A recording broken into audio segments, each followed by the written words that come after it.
Daniel.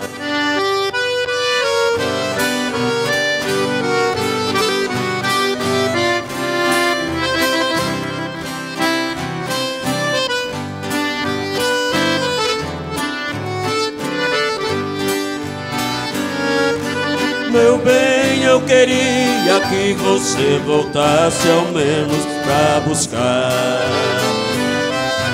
alguns objetos que na despedida você não levou.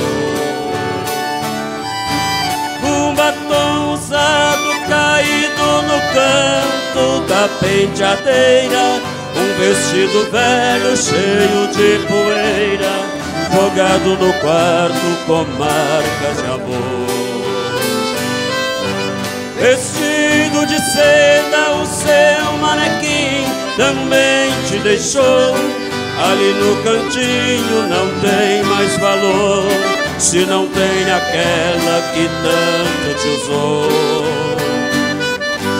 Eu também não passo de um trapo humano sem minha querida, usado e jogado no canto da vida. Não sei o que faço sem meu grande amor. Segura a sanfona, véi.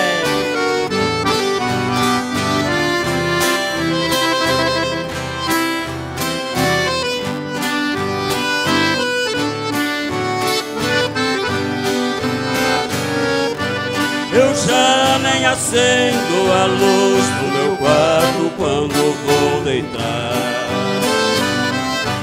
porque no escuro não vejo no espelho meus olhos chorando.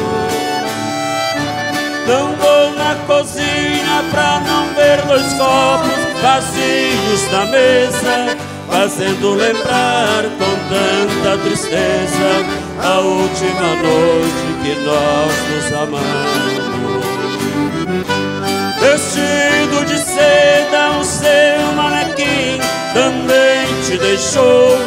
Ali no cantinho não tem mais valor, se não tem aquela que tanto te usou. Eu também não passo de um trapo humano sem minha querida, usado e jogado no canto da vida. Não sei o que faço sem meu grande amor. Esse sanfoneiro judia demais a gente, né?